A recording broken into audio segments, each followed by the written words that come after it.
이번에는 미국 증시 마감 상황 한번 봅시다. 추수감사절 연휴 하루 쉬었죠, 휴장.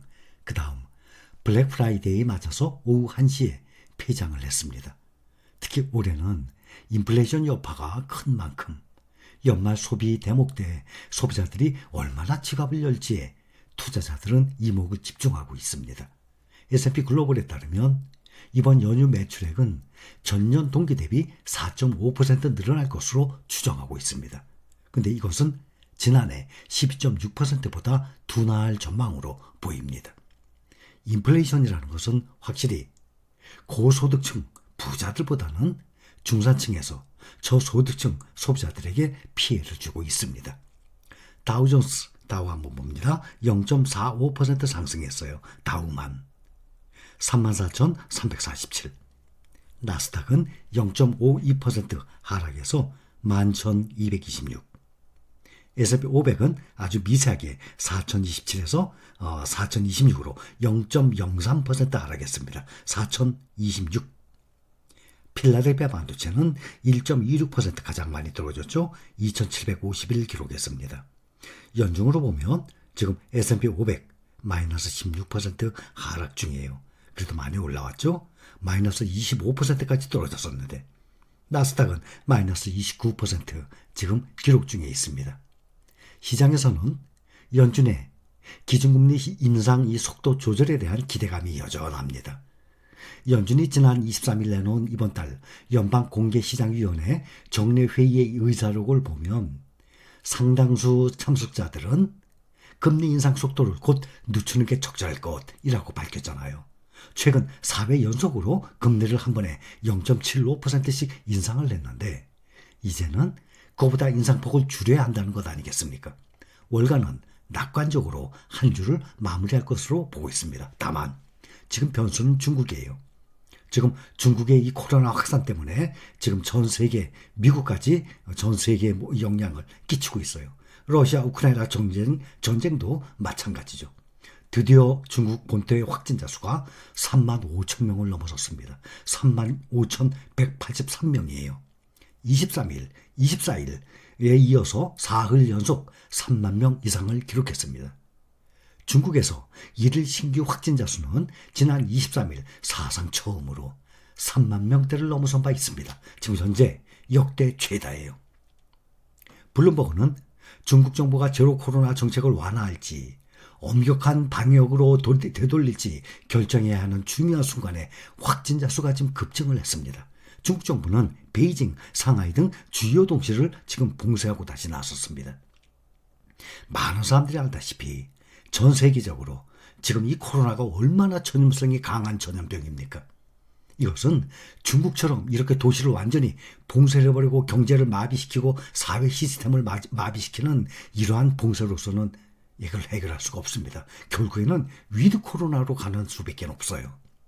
중국의 통화정책, 이 디커플링, 탈동조화라 그러죠. 이 디커플링이 당장 증시에 어떤 영향을 미칠지 불확실한 상태입니다. 월가에서는 중국의 강력 봉쇄가 세계 경제에 큰 부담으로 작용할 것이라는데 이견 없습니다. 이런 가운데 중국만 통화 완화로 돌아선 것은 성장세를 떠받칠 수 있다는 긍정론과 함께 글로벌 인플레이션을 부채질할 수 있다는 의뢰가 동시에 나옵니다. 지급준비율 0.25% 인하를 결정했어요.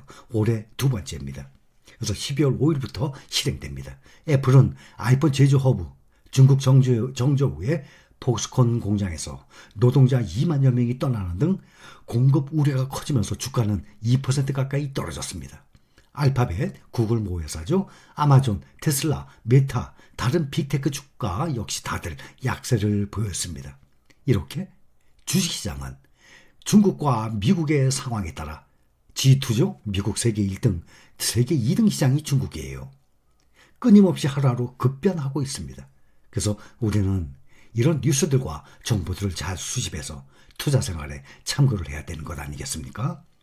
올해 지급준비율 말씀을 드렸죠. 엊그제 말씀해 드렸어요. 결국에 중국이 지준율 인하를 단행했습니다. 시장에 93조 원 공급을 하는 효과가 나타나는 거예요. 엄청나죠? 100조 원 가까운. 그렇지만 코로나 봉쇄가 심각한 문제입니다. 중국의 이 지준율 인하는 세계 금융시장의 흐름을 좌우하는 미국 연방준비제도의 긴축 흐름과는 완전히 반대의 움직임입니다. 세계 주요국이 인플레이션을 잡기 위해서 긴축 흐름에 동참을 하고 있는데 중국은 코로나 대확산으로 큰 충격을 받고 있는 자국 경제를 안정화하기 위해서 반대 움직임을 선택한 것이겠죠. 뿐만 아니라 중국은 은행권 부동산 개발 신용한도 확대했다고 합니다. 이렇게 지준율을 인하하면서 시중은행이 의무 예치해야 하는 현금 비율이 줄어서 시중의 자금이 늘어나는 효과가 있게 되는 것 아닙니까? 지준율 인하의 가장 큰 목적은 돈 풀기입니다. 제로 코로나 방역으로 경제 활동이 크게 위축된 가운데 중국 경제의 상당 부분을 차지하는 부동산 시장마저 침체가 되니까 유동성 흐름이 악화가 되기 시작했기 때문입니다. 중국이 코로나 충격에 따른 경기 둔화 속 올해 들어서 두 번째로 지급 준비율을 인하를 한 것입니다. 중국인민은행은 25일 홈페이지에 올린 공고문을 통해서 내달 5일부터 12월 5일부터 은행 지급 준비율을 0.25% 인하한다고 밝혔습니다. 코로나 타격을 입은 분야를 지원하기 위해서 지준율을 인하를 한다면서 이를 통해서 시중에 공급되는 장기 유동성이 5천억 위안 약 93조 원에 달할 것으로 예상했습니다. 100조 원 가까운 돈입니다. 인민은행은 유동성을 합리적으로 충분히 유지하면서 신중한 통화정책의 이행을 강화할 것이라고 설명을 했습니다.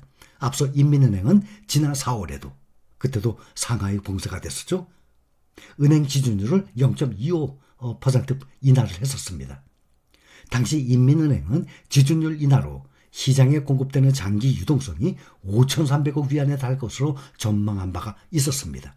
지준율, 은행이 비상 상황 때 예금자에게 돈을 돌려주도록 평소 중앙은행의 예비금으로 예치해야 되는 현금 비율입니다. 이 지준율은 지급준비율은 어느 나라나 다 있어요. 우리나라도 마찬가지입니다. 만약에 100억이 예금을 했어요. 국민들이. 그렇다고 100억을 다 은행에 보관하고 있습니까? 아니잖아요. 거의 다 대출이 나가거든요. 어디 투자를 한다든지. 그리고 일부 지급할 수 있는 이 비율만 딱 가지고 있는 거예요. 이 지준율이 낮아지면 은행이 운용을 할 수 있는 현금이 늘어나서 기업과 소비자 대출을 늘리고 자금 조달 비용을 낮추는 효과를 기대할 수 있단 말입니다. 인민은행은 온건한 통화정책 실제 강도를 확대하고 실제 경제 지원에 힘쓰겠다면서도 큰 물로 홍수가 나지 않게 하기 위해 내외 균형을 앞으로도 계속 고려할 것이라고 말을 했습니다. 가장 중요한 것은 중국은 지금 코로나로 인한 도시 봉쇄가 가장 큰 문제예요. 항상 제가 계속 정말 오래전부터 말씀을 드렸죠. 몇 달 전부터. 이게 해결이 돼야 합니다. 지금 전 세계 보면 위드 코로나로 가고 있지 않습니까?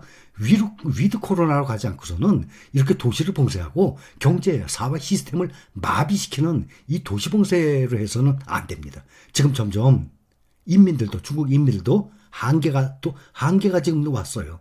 워낙 몇 년째 지금 이렇게 완전히 갇혀서 이 봉쇄를 당하고 있다가 지금은 특히 얼마 전에 월드컵 때 TV를 통해서 전 세계인들은 중국처럼 그렇게 아주 완전한 마스크를 안 쓰거든요. 그런 걸 보고 난 다음에 우리가 지금 이런 정보를 몰랐었구나. 중국만 강하게 하는구나. 위드 코로나가 가리고 있구나. 이것을 지금 점점 많은 사람들이 깨우치고 있는 중입니다. 그래서 이 전염성이 강한 이 코로나 결국에는 전 세계적인 추세 위드 코로나로 가야지. 또 백신도 세계적인 좋은 화이자, 모더나 있지 않습니까? 중국제 말고 계속 이런 걸로 맞아가면서 말이죠. 현재 중국 당국에서 시행 중인 이 도시봉쇄 방법으로는 한계가 있습니다. 지금 베이징, 광저우, 충칭 등 주요 대도시 방역을 이유로 도시 상당 부분을 봉쇄하고 경제를 멈춰 세웠습니다. 약 4억 명 이상이 해당된다고 합니다. 그러면 중국 인구의 약 3분의 1이죠. 문제는 코로나로 인해 계속되는 대대적인 봉쇄 조치입니다. 자, 여기까지만 말씀드립니다. 감사합니다.